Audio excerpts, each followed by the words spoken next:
오늘은 하나님의 은혜를 헛되이 받지 말라라는 제목으로 은혜를 받기를 원합니다. 여러분, 하나님의 은혜를 어느 정도라고 생각하고 계십니까? 여러분, 오늘은 예수 그리스도께서 공생의 마지막 주일을 시작하며 예루살렘으로 들어가시는 그 입성하는 날을 기념하는 종려주일입니다.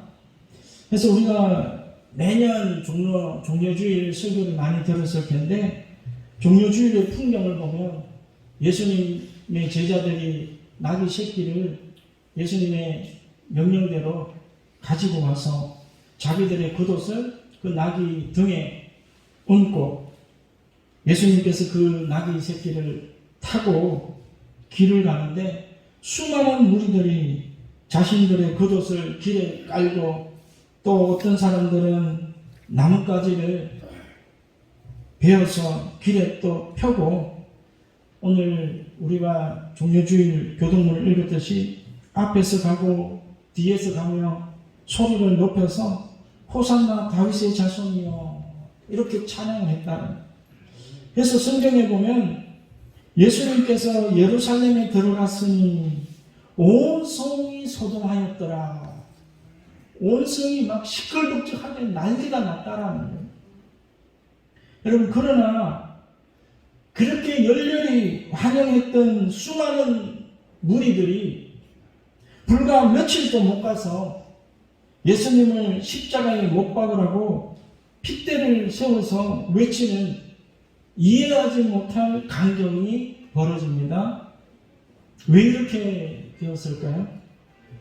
우리는 매년 사순절, 또 종려주일, 고난주간, 부활주일을 기념하며 우리는 교회에서도 여러 가지 행사들을 하고 있는 것을 볼 수가 있습니다.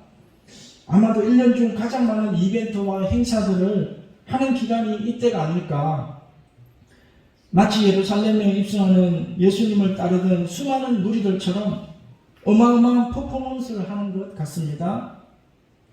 거의 대부분의 교회가 고난주간 특별 새벽 기도회라는 것을 하게 됩니다.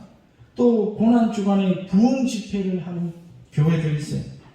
또 어떤 교회는 전 교인 총동원주의를 선포해서 전도와 성장의 계기로 삼기도 하고, 부활절에는 삶은 계란을 나누거나 떡을 나누면서 전도를 하기도 합니다.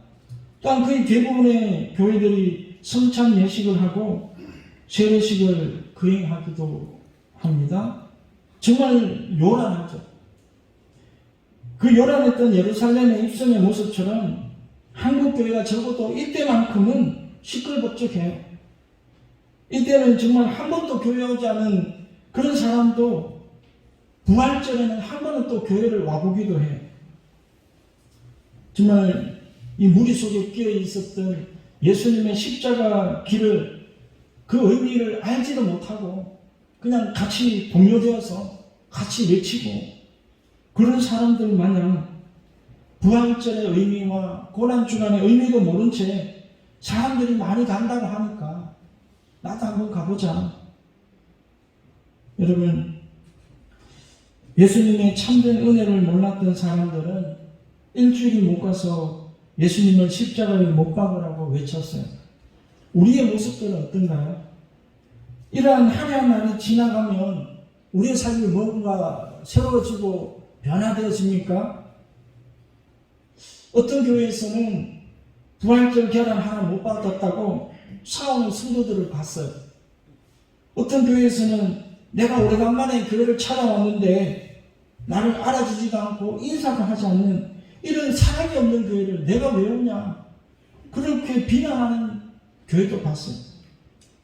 또 어떤 교회에서는 총동원 주일 열어놓고 총동원 실적을 따지면서 실적이 부족한 교구 부모사를 불러놓고 또 구역장들을 불러놓고 담임 목사님이 혼쭐을 내고 심지어 사역지를 옮기라고 그렇게 하는 교회도 봤어요. 그래서 이 은혜의 절기가 끝나고 나서 온 교회가 시험에 들어버립니다. 은혜 받아야 할 이 절기에 은혜를 받지 못하고 시험을 받게 된다. 왜 오늘날 교회가 이렇게 되었을까? 저는 오늘 본문 말씀에서 그 해답을 찾고자 합니다. 한마디로 말하면 정말 중요한 주님의 은혜는 잊어버리고 외형적인 그 모습에만 치중했다라는 거예요. 저는 예전에 이 찬양의 열기가 모두 끝나면이라는 찬양에 굉장히 은혜를 받았던 적이 있어요. 다른 제목으로는 마음의 예배라는 그런 곡이에요. 여러분 한번 시간 나면 한번 유튜브를 한번 들어보세요. 그 가사가 이렇습니다. 찬양의 열기 모두 끝나면 주 앞에 나와 더욱 진실한 예배 드리네. 주님을 향한 노래, 이상의 노래, 내 마음 깊은 곳에 주께서 원하시는 것, 화려한 음악보다, 뜻없는 열정보다 중심을 원하시죠. 주님께 드릴 마음의 예배, 주님을 위한, 주님을 향한 노래, 중심 잃은 예배 내려놓고 이제 나 돌아와 주님만 예배해요. 정말 이 찬양 들으면서 참 많이 울었던 적이 있어요. 너무 껍데기만 바라보고 주님은 우리의 진실한 중심을 보세요. 하나님께서 그 다윗을 왕으로 세울 때 뭐라고 말합니까? 나는 외모를 보지 않고 중심을 보는 하나님이라. 끝을 안 본다는 거예요. 정말 여러분의 마음이 중요한 거예요. 겉으로 드러나는 화려한 음악, 나이트클럽인지 교회인지 모르는 그런 예배를 들으면서 뭔가 막 감정에 북받쳐서 울기도 하고 눈물도 흘리고 하는데 삶은 전혀 변화되지 않는 뜻없는 열정. 왜 지금 우리가 흥분하고 왜 이렇게 하는지조차도 모르고 그냥 호산나 외치는 그 무리 속에서 그냥 덩달아 그냥 외치는 그런 중심을 잃어버린 예배가 아니라 하나님의 은혜를 진실하게 깨닫고 그 앞에서 통회하며 자복하며 하나님 앞에 무릎 꿇고 나아가는 그 예배를 우리 교회가 잊어버렸다. 여러분, 여러분의 중심은 어디에 있습니까? 여러분의 마음은 어디에 있습니까? 제가 원래 우리 교회는 이 부활절에 아무것도 안 하기로 작정을 했어요. 왜냐하면 그거 모든 거 다 내려놓고 오직 주님만 바라보자 한번. 어차피 할 수도 없는 경우도 많죠. 코로나 때문에. 그러나 정말 그렇지 않다 하더라도 그런 아무런 의미 없는 그런 열정적인 그런 허세보다 정말 우리 안에 예수 그리스도의 은혜를 간직하고 그 앞에 무릎 꿇는 그런 진실한 모습으로 우리 한 명 한 명이 변화되어지면 얼마나 좋을까. 여러분, 이 누가복음 10장에 보면 마르다와 마리아가 나오죠. 마리아와 마르다. 마르다는 준비하는 일이 많아 마음이 분주한지라 예수께 나아가 이르되 주여 내 동생이 나 혼자 일하게 두는 것을 생각하지 아니하시나이까 그를 명하사 나를 도와주라 하소서. 주님은 원하시지도 않은데, 주님은 기뻐하시지도 않은데 자기 혼자 막 마음이 그냥 급해가지고 뭘 만들고 준비한다고 바쁜 거예요. 자기는 그냥 옆에 마리아를 그냥 혼을 내는 거예요. 나는 이렇게 바빠 죽겠는데 너는 지금 뭐하고 있냐? 예수님께서 뭐라고 말하십니까? 주께서 대답하여 이르시되 마르다야 마르다야 너가 많은 일로 염려하고 근심하나 몇 가지만 하든지 혹은 한 가지만이라도 족하니라. 마리아는 이 좋은 편을 택하였으니 빼앗기지 아니하리라. 마르다는 주님께서 그렇게 중요하게 여기지도 않는 주님의 일을 하겠다고 그렇게 열정을 했지만 마리아는 주님의 말씀, 주님의 마음에 집중했다. 주님이 무슨 마음을 갖고 계시는가. 여러분, 저와 여러분의 마음 중심에 하나님의 은혜가 있기를 간절히 소망합니다. 내가 가지려고 하고 내가 소망하는 세상의 것들이 아니라 주님께서 우리에게 주신, 우리에게 가장 필요하고 가장 고귀한 하나님의 은혜에 우리의 마음을 두기를 주의 이름으로 축복합니다. 그래서 오직 그 은혜 앞에 우리의 마음의 무릎을 꿇는 거예요. 여러분, 이 절기에 남이 하니까 나도 어쩔 수 없어서 하는 것이 아니라, 교회에서 시키니까 어쩔 수 없이 뭔가 하는 것이 아니라, 정말 아무것도 하지 않더라도 하나님의 은혜, 그 은혜로 말미암아 여러분 스스로 주님 앞에 나와서 뜨거운 감사의 눈물을 흘리며 무릎으로 예배할 수 있는 그런 예배자를 꿈꾸며 소망해 봅니다. 여러분, 하나님을 만난 사람은요, 누가 시키지 않아도 해요. 누가 시켜서 하는 것은 그거는 진정한 신앙이 아니에요. 그래서 오늘 말씀에 하나님의 은혜를 헛되이 받지 말라. 이 헛되이 받지 말라에서 헛되이라는 말은 헬라어에 보면 에이스 캐논이라는 단어를 쓰는데, 비어있다, 공허하다, 아무것도 가지지 않았다, 무익하다, 이런 뜻이 있어요. 그래서 이 말을 한번 의역해 보면 하나님의 은혜를 아무것도 아닌 것이냐 거절하지 마라, 이런 뜻이에요. 하나님의 그 크신 은혜를 너무나 가볍게 여기고 그냥 아무것도 아닌 것처럼 취급하지 말라, 이런 말이에요. 사도 바울은 고린도 교인들에게 교회를 개척하고 아주 오랫동안 하나님의 복음을 전했어요. 그러나 거짓 교사들에 속아서 바울이 전해준 은혜의 복음을 붙들지 못하고 이단에 빠지는 심각한 위험에 빠져버려요. 너무나 쉽게 변해버려요. 예수 그리스도의 십자가 희생과 대속의 은혜를 너무나 가볍게 여기고 아무것도 아닌 것 마냥 취급을 하고, 그렇게 돌아서는 고린도 교인들을 향하여 너무나 마음이 아픈 거예요. 하나님의 은혜를 헛되이 받지 마라. 여러분, 하나님의 은혜를 헛되이 받지 않기를 간절히 소망합니다. 아멘. 여러분, 어떻게 하면 하나님의 은혜를 헛되이 받지 않을까? 그 첫 번째는 한번 따라해 주시기 바랍니다. 나는 극악 무도한 죄인이다. 이 마음이 있어야 된다. 나는 용서할 수 없는 하나님 앞에 극악 무도한 죄인입니다. 이것을 깨닫는 자만이 하나님의 은혜를 알 수가 있어요. 누가복음 7장에 예수님은 이 한 바리새인의 집에 식사 초대를 받아서 들어갔습니다. 이 바리새인의 이름은 시몬이라는 사람이에요. 그런데 이상한 일이 벌어졌어요. 누가복음 7장 37절에 그 동네에 죄를 지은 한 여자가 있어 예수께서 바리새인의 집에 앉아 계심을 알고 향유 담은 옥합을 가지고 와서 예수의 뒤로 그 발 곁에 서서 울며 눈물로 그 발을 적시고 자기 머리털로 닦고 그 발에 입 맞추고 향유를 부으니. 여기서 자세히 보면 죄를 지은 한 여자라고 소개하고 있어요. 누가는 이 죄를 지은 여인과 스스로 의인이라고 여기는 바리새인의 행동을 아주 자세히 기록하고 비교하고 있는 것을 우리가 알 수가 있어요.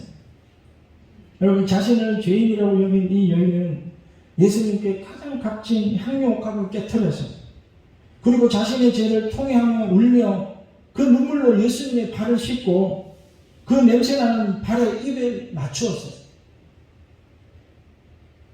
여러분, 가장 낮은 자세로 주님 앞에 무릎을 꿇었다는 거예요. 그러나 의인이라고 여겼던 이 바리새인의 모습은 어떠합니까? 44절, 그 여자를 돌아보시며 시몬에게 이르시되 이 여자를 보느냐? 내가 너의 집에 들어올 때 너는 내게 발 씻을 물도 주지 아니하였으되 이 여자는 눈물로 내 발을 적시고 그 머리털로 닦았으며 너는 내게 입 맞추지 아니하였으되 그는 내가 들어올 때로부터 내 발에 입 맞추기를 그치지 아니하였으며 너는 내 머리에 감람류도 붓지 아니하였으되 그는 향유를 내 발에 부었느니라. 여러분, 바리새인은요, 예수님을 아주 우습게 본 거예요. 그냥 예수님을 하나님의 아들로 본 것이 아니라 죄를 용서해 주시는 하나님으로 본 것이 아니라 그냥 랍비 정도, 자기와 비슷한 그냥 교사 정도로 이렇게 여긴 거예요. 그러니까 주님 앞에 무릎 꿇지 않는 거예요. 발 씻을 물도 주지 않았다. 이스라엘에는 손님이 오면 가장 먼저 해야 되는 것이 이 발 씻을 물을 내놓는 거예요. 가장 기본적인 예의도 갖추지 않았어요. 입 맞추지 않았다. 사랑과 호의의 표시죠. 친절한 표시도 하지 않고, 여기 보면 감람류, 이스라엘에서 가장 흔한 기름이 감람류예요. 그 흔한 기름조차, 그 싸구려 감람류조차 내 머리를 부어주지 않았다. 여러분, 이런 마음, 신앙생활의 가장 큰 적이 무엇인지 아십니까? 이 바리새인적인 마음이에요. 바리새인적인, 나는 스스로 의롭고 죄가 없고 주님의 은혜도 필요 없다, 이렇게 생각하는 사람. 나는 스스로 잘났어, 이 교만한 사람. 그런 사람은 주님 앞에 무릎 꿇을 일이 없죠. 나 스스로 의롭고 하나님 앞에 당당히 설 수 있다고 믿으니까. 여러분, 그러나 스스로 나는 죄인이라고 여기는 사람은 죄를 용서해 줄 수 있는 그분 앞에 무릎을 꿇는다. 주님 없이는, 주님의 긍휼 없이는, 주님의 죄 용서 없이는 나는 살 수가 없습니다. 그렇게 무릎 꿇는 거예요. 누가복음 7장 47절에 주님은 이렇게 결론을 내리시고 있습니다. 이러므로 내가 너에게 말하노니 그의 많은 죄가 사하여졌도다. 이는 그의 사랑함이 많으니라. 사함을 받는 일이 적은 자는 적게 사랑하느니라. 여러분, 하나님께 은혜를 적게 받았다라고 생각하면 하나님을 적게 사랑한다는 거예요. 그러나 하나님께 어마어마한 하나님의 은혜와 사랑을 받았다라고 여기는 사람은 하나님을 죽기로 살기로 그렇게 사랑한다는 거예요. 우리의 사랑의 크기는 우리가 받은 은혜의 크기예요. 그런데 바리새인은 주님께 받은 은혜가 하나도 없었잖아요. 그러나 이 죄지은 여인은 주님께 죄 사함의 은혜를 받았다는 것을 기억했다는 거예요. 여러분, 성경에 보면 의인은 없나니 한 사람도 없다라고. 우리 모두는 다 죽어 마땅한 사람들이었으며 영원한 형벌, 지옥으로 갈 죄인이었어요. 그런데 깨닫지를 못하고 있는 거예요. 나는 죄 지은 것이 없다. 나는 죄를 지어도 저런 나쁜 사람들처럼 많은 죄를 짓지 않아서, 조금밖에 짓지 않았으니까 조금밖에 용서 받은 게 없다라는 거예요. 여러분, 주님의 십자가 대속의 은혜가 크게 보이고 크게 인식되어지기 위해서는 저와 여러분의 죄가 크게 느껴져야 되는 거예요. 에베소서 2장 1절에 전에는 우리도 다 그 가운데서 우리 육체의 욕심을 따라 지내며 육체의 마음에 원하는 것을 하여 다른 이들과 같이 본질상 진노의 자녀이었더니, 본질상 진노의 자녀였다. 여러분, 우리는 주님이 우리를 용서해 주시지 않으면 우리의 마지막은 지옥 불못이에요. 믿으십니까? 우리가 지금 당장 눈에 안 보이니까 심각하지 않죠. 그런데 하나님께서 우리의 지금이라도 우리의 영안을 열어서 지옥의 실상을 보여주시거나 실제로 내가 지금 지옥불에 던져지는 그 바로 그 순간이라면 우리는 어떻게 할까? 정말 사형수들이, 사형들이 이제 눈앞에 보이는데 교도관들이 양손을 붙들고 끌고 가는 바로 그런 현장이라면 우리는 어떻게 할까? 살려달라고 발버둥 치겠죠. 조금이라도 더 살아보려고 발버둥 치겠죠. 우리는 모두가 다 하나님께 사형 선고를 받았는 사람들이에요. 주님의 은혜가 아니고는 우리 스스로 우리의 죄를 씻을 수가 없어요. 여러분, 하나님께서 독생자 예수 그리스도를 대속제물로 우리에게 주셔서 십자가에 못 받으신 줄 믿습니다. 그 진리를 믿고 주님을 영접하면 죄사함 받고 구원을 받는다라고 말하고 있습니다. 아멘. 여러분, 제가 누누이 말씀드리지만 이 은혜는 아무나에게 주는 게 아니라 오직 예수 그리스도를 나의 왕으로, 나의 주인으로 영접하는 자에게 주어진다. 영접하는 자, 곧 그 이름을 믿는 자들에게는 하나님의 자녀가 되는 권세를 주셨다라고 말하고 있습니다. 여러분, 하나님의 은혜를 아무것도 아닌 것이냐 너무나 가볍게 취급하지 않기를 주님의 이름으로 축복합니다. 주님의 은혜 없이도 살 수 있다는 착각을 빨리 버리셔야 합니다.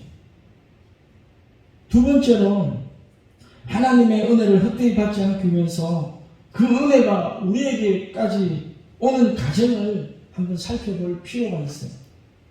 먼저 첫 번째, 하나님께서 독생자 예수 그리스도를 대속 제물로 허락하셨다라는, 요한일서 4장 10절에 보면 사랑은 여기 있으니 우리가 하나님을 사랑한 것이 아니요 하나님이 우리를 사랑하사 우리 죄를 속하기 위하여 한옥 제물로 그 아들을 보내셨음이라. 그래서 로마서에서 보면 사도 바울이 그렇게 말해요. 자기 아들을 아끼지 아니하시고 우리에게 주시니가, 이렇게 말해요. 여러분, 세상에서 가장 귀한 게 뭐예요? 자기 자녀잖아요. 자식이잖아요. 천만 원을 가져와도 자기 자식은 내어놓을 수 없는 게 자기 자식이에요. 근데 하나님은 예수님, 그 독생자 예수 그리스도를 우리를 위해서 내어주셨다는 거예요. 여러분, 하나님의 마음이 어땠을까요? 예수님께서 십자가에 매달려서 엘리 엘리 라마 사박다니, 나의 하나님 나의 하나님 어찌하여 나를 버리시나이까, 그렇게 피맺힌 절규를 할 때도 매매하셔야 했던 그 하나님의 마음, 그 하나님의 마음은 찢어졌을 거예요. 두 번째로 예수 그리스도의 희생이 있었다. 하나님께서 이 땅에 보내셨을 때, 십자가에서 죽으라고 하셨을 때 죽기까지 복종하셨다는, 여러분, 만왕의 왕이 되시고 만주의 주가 되시고 그 높고 높은 하늘 보좌를 버리시고 이 낮고 낮은 이 땅에 사람의 형상을 입고 오셨다는, 그리고 33년이라는 시간을 인간의 연약한 몸을 입고 가난하고 어렵게 사셨어요. 그리고 창세를 맞아가며 3년 반이라는 시간을 복음을 전하시며 공생의 삶을 사시고 십자가에 모든 물과 피를 흘리시고 돌아가셨다는. 셋째 보면 제자들의 희생이 있었어요. 저와 여러분이 복음을 듣기 전까지 제자들의 희생, 여러분, 10제자들이 다 순교를 당했잖아요. 세계 각지에 흩어져서 다 복음을 전하다가 순교를 당하는 거예요. 또 예수님의 제자들의 제자들, 속제자들, 속사도라고 말해요. 그래서 복음을 전하는 자들. 여러분, 로마 제국의 그 어마어마한 핍박을 피해서 카타콤이라는 그 지하동굴에 숨어서 지내면서 인간 이하의 삶을 살면서 복음을 전했어요. 그의 모두가 자신의 화려한 삶을 버리고 복음을 전했다는 거예요. 그리고 우리나라에 복음을 전해준 선교사님들은 어떻습니까? 미국이나 영국이나 캐나다, 세상에서 가장 화려하고 잘 사는 나라에서 그 모든 화려한 삶을 내려놓고 정말 100년 전에 우리나라를, 조선시대를 한번 생각해 보세요. 미개하고 못 먹고 헐벗고 못 배우고, 과연 정말 이런 나라의 희망이라고는 없는 그 나라에 그 젊기 젊은 20대 그런 선교사님들이 오셔가지고 복음을 전했어요. 그리고 풍토병에 걸려가지고 죽기도 하시고, 저는 서울에 있을 때 양아진 선교사의 무덤에 가본 적이 있어요. 다른 곳에는 눈물이 안 나더라고요. 근데 무덤이 조그만한 게 있어요. 그게 뭐냐고 물어봤더니 선교사님들의 자녀의 무덤이라는 거예요. 그 애들이 뭐가 죄가 있겠어요? 아버지 따라 선교하러 왔는데, 자기들은 선교하러 온 게 아니죠. 아버지가 선교사님이니까 그냥 올 수밖에 없었죠. 그런데 우리나라에 의료시설이 없으니까 병에 걸려서 죽는 거예요. 여러분, 그렇게 복음을 전해서 저와 여러분이 복음을 듣게 되었다는 수많은 사람의 희생과 피와 땀과 눈물로 복음이 우리에게까지 왔다라는 거예요. 얼마나 귀하고 귀한 복음인지 여러분 깨닫게 되기를 주의 이름으로 축복합니다. 여러분, 예전에 제가 그런 글을 읽은 적이 있어요. 살 한 톨도 버리지 마라. 여러분, 요즘 우리 자녀 세대들은 밥 한 끼 먹는 거 아무렇지도 않게 생각할 수가 있어요. 그런데 살 한 톨이 밥상에 올라와서 내 입에 들어오기까지 88번의 과정을 거친다는 거예요. 저도 어릴 적에 농부의 아들로 태어나서 농사를 지어봤어요. 이 모짜리판 하는데요, 초봄에 들어가잖아요. 모짜리판 하는데 초등학교 때 그 맨발로 물에 들어가는데요, 이게 어는 것 같아요. 그렇게 모짜리판을 만들고 여름에는 그 떼 끝에 피를 뽑고 농약을 치고 가을에는 그 벼를 거두어서 추수해서, 우리 어릴 때는 뭐 경운기도 없고 트랙터도 없었어요. 지게로 다 짊어 나가는 거예요, 벼짐을. 그래가지고 농사를 지었어요. 그것을 생각하면, 야, 살 한 톨을 버릴 수가 없는 거예요. 근데 우리는, 우리 자녀 세대들은 어떡합니까? 야, 우리는 보릿고개 때 밥 못 먹었다 그러니까, 아빠 라면 끓여 먹으면 되지, 왜 굶고 있어? 이러는 거예요. 그때 그 당시에 라면이 어디 있어요? 고기가 어디 있어요? 없다는 것을 모르는 거예요. 없던 시대를 경험해보지 않았기 때문에. 그만큼 우리는 복음에 대해서 은혜의 가치를 너무나 모르고 있지 않는가. 여러분, 오늘 사도 바울은 어떻게 복음을 전했다고 말합니까? 4절 5절 보면, 오직 모든 일에 하나님의 일꾼으로 자천하여 많이 견디는 것과 환난과 궁핍과 고난과 매맞음과 갇힘과 난동과 수고로움과 자지 못함과 먹지 못한 가운데서도, 여러분, 오늘날에도 수많은 목사님들이 최저임금도 받지 못하고 그래도 한 영혼이라도 구해보겠다고 복음을 전하는 수많은 목회자들이 있어요.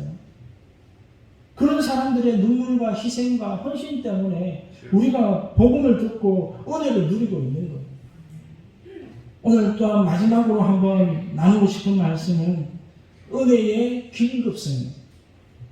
오늘 우리가 2절 말씀을 우리 같이 한번 읽어보겠습니다. 2절 말씀입니다. 같이 읽겠습니다. 시작. 이르시되 내가 은혜 베풀 때에 하셨으니 보라 지금은 은혜 받을 만한 때요 보라 지금은 구원의 날이로다. 여러분, 이 은혜 베풀 때가 있다라는 거예요. 내가 은혜 베풀 때에 너에게 듣고, 여기 은혜 베풀 때라는 말은 하나님께서 그의 은혜를 베풀기 위해서 특별히 지정한 기간을 말하는 거예요. 여러분, 하나님은 우리에게 은혜를 베풀어 주시기로 작정하시고 그 기간을 정해 놓으셨다는 거예요. 하나님께서 은혜를 베푸시는 것을 마감할 때가 온다는 것은 여기까지라고 딱 문을 닫아버릴 때가 있다는 거예요. 마태복음 25장 10절에 보면 그들이 사러 간 사이에 신랑의 오므로 준비하였던 자들은 함께 혼인잔치에 들어가고 문은 닫힌지라. 그 후에 남은 처녀들이 와서 이르되 주여 주여 우리에게 열어주소서. 예수님께서 대답하여 이르시되 진실로 너희에게 이르노니 내가 너희를 알지 못하노라. 하나님이요, 은혜의 때를 딱 문을 닫아버리면 그 뒤로는요, 아무리 구해달라고 용서해달라고 울부짖고 몸부림을 쳐도 나는 너희를 도무지 알지 못한다. 내가 기회를 지금까지 많이 주었지 않느냐. 누가복음 13장 25절에도 집주인이 일어나 문을 한번 닫은 후에 너희가 밖에 서서 문을 두드리며 주여 열어주소서 하면 그가 대답하여 이르되 나는 너희가 어디에서 온 자인지 알지 못하노라. 주님 얼굴을 돌려버립니다. 문이 닫히기 전에, 은혜의 문이 닫히기 전에 하나님께서 은혜를 주시기로 작정된 그 기간에는 기도를 들어주시겠다는 거예요. 여기 보면 내가 은혜 베풀 때에 너에게 듣고 오라는, 듣고 너희가 기도하는 것을 그때는 들어주겠다는 거예요. 아직까지는 기회가 있잖아요. 주님이 재림하시기 전까지 기회가 있는 거예요. 여러분, 어떤 기도를 드릴까요? 하나님은 어떤 기도를 듣겠다는 말일까요? 이스라엘 백성들이 애굽에서 430년 동안 노예 생활을 하면서 너무나 극심한 고통 가운데, 고난 가운데 울부짖으니까 그 소리를 하나님께서 들으셨다 이렇게 말해요. 그래서 모세를 통해서 출애굽 시키는 거예요. 바벨론 포로에서 이스라엘 백성들이 울부짖는 거예요. 고통 속에 주여 구원해 주시옵소서. 이 한남과 이 노예의 삶에서 구원해 달라고 하나님께서 회복시켜 주시잖아요. 그것이 은혜의 때, 은혜의 때. 그래서 이사야서 55장 6절에 너희는 여호와를 만날 만한 때에 찾아라. 가까이 계실 때에 그를 부르라. 이렇게 말해요. 여러분, 이 은혜 받을 때, 또 구원의 날, 이것이 있다는 것을 꼭 기억하시기를 주의 이름으로 축복합니다. 그런데 그것이 언젠가 봤더니 보라 지금은 은혜 받을 만한 때요. 보라 지금은 구원의 날이로다. 지금이라. 복음이 전해지는 이때에 여러분이 하나님의 말씀을 들을 이때에 바로 이때가 구원의 때라는 거예요. 이때가 지나가면 기회가 없어질 수도 있다라는 거예요. 천년만년 하나님께서 기회를 주시는 것이 아니라는 거예요. 무슨 하나님의 경고의 말씀이에요. 여러분, 계시록의 2장 21절에도 보면 또 내가 그에게 회개할 기회를 주었으되 자기의 음행을 회개하고자 하지 아니하는도다. 볼지어다 내가 그를 침상에 던질 터이요 또 그와 더불어 가늠하는 자들도 만일 그의 행위를 회개하지 아니하면 큰 환난 가운데로 던지고 또 내가 사망으로 그의 자녀를 죽이리니 모든 교회가 나는 사람의 뜻과 마음을 살피는 자인 줄 알지라.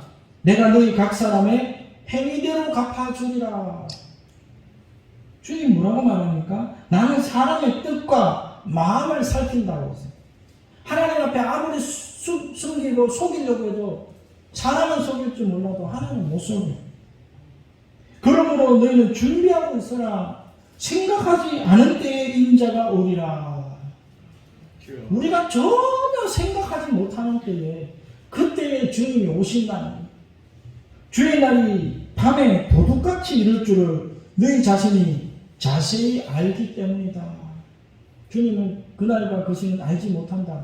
도둑같이 온다. 여러분, 어떤 분이 저에게 이렇게 말해요. 목사님, 지금은 형편이 너무 어렵습니다. 형편이 좀 나아지면, 풀려지면 그렇게 교회 나가겠습니다. 또 어떤 사람은 그렇게 말해요. 십자가상의 우편강도는 자기가 죽기 딱 5분 전에 예수님한테 믿는다고 고백하고 회개하고 천국 갔지 않습니까? 나도 그냥 좀 내 하고 싶은 대로 좀 마음껏 좀 살다가 딱 죽기 5분 전에 회개하고 천국 가고 싶습니다. 이렇게 말해요. 여러분, 그런 기회가 누구한테 주어질까요? 안 주어진다고 저는 봐요. 그런 사람은 없어요. 언제 천국 문이 닫혀버릴지, 언제 주님의 재림나팔이 울려버릴지 그것을 아는 사람은 없다라는 거예요. 여러분, 그러므로 보라 지금은 은혜 받을 만한 때요. 보라 지금이 구원의 날이로다. 아멘. 여러분, 우리가 하나님 앞에 회개하기를 주의 이름으로 축복합니다. 우리를 위하여 대속의 제물이 되어주신 예수님을 우리의 구주로 삼고 나의 왕으로 삼고 그렇게 살아가기를 주의 이름으로 축복합니다. 그래서 하나님께서 구원의 은혜를 주시는 대상이 누구냐? 고린도후서 5장 15절을 우리 같이 한번 찾아서 읽어보겠습니다. 고린도후서 5장 15절. 같이 있습니다. 그가 모든 사람을 대신하여 죽으시는 살아있는 자들로 하여금 다시는 그들 자신을 위하여 살지 않고 오직 그들을 대신하여 죽었다가 다시 살아나신 이를 위하여 살게 하려 함이라. 이게 회개라는 거예요. 지금까지는 나 자신을 위하여 살았고 내 욕망과 내 꿈과 내 이기적인 이기심을 따라 살았다라면 이제부터는 나를 위하여 십자가에 죽어주신 그 예수님을 위하여 살아라. 이제 내가 살아가는 목적이 예수님을 위하여 살아가는 것이라. 이것이 진짜 회개예요. 이게 진짜 회개. 갈라디아서 2장 20절에도 내가 그리스도와 함께 십자가에 못 박혔나니 그런 즉 이제는 내가 산 것이 아니요 오직 내 안에 그리스도께서 사신 것이라. 이제 내가 육체 가운데 사는 것은 나를 사랑하사 나를 위하여 자기 자신을 버리신 하나님의 아들을 믿는 믿음 안에서 사는 것이라. 이게 회개라는 거죠. 돌아서는 거죠. 세상을 향한 삶이 아니라 주님을 향한 삶이에요. 여러분, 이것이 진정한 회개라는 거예요. 그래서 하나님은 우리의 중심을 보신다고 했잖아요. 우리의 중심을 보세요. 저와 여러분의 마음의 중심을 보세요. 회개하는 척 안 된다는 거예요. 그냥 하나님을 사랑하는 척 외식하는 것은 주님이 단번에 다 알아봐요. 그런 사람에게는 하나님의 구원의 은혜, 하나님의 자녀가 되는 권세를 주신 적이 없어요. 여러분, 오늘 우리가 보았듯이 하나님은 누구에게 제사의 은혜를 주십니까? 스스로 의인이라고 여겼던 바리새인은요, 도무지 너희를 알지 못하노라. 주님이 등을 돌려버려요. 그러나 창기와 세리들, 자기가 극악무도한 죄인이라고 그렇게 땅을 치며 하늘을 우러러 감히 보지도 못했던 그렇게 회개하는 그러한 죄지은 여인처럼 그러한 삶을 주님은 위로해 주시고 은혜를 베풀어 주신다는 거예요. 오늘 우리가 한번 기도하기를 원합니다.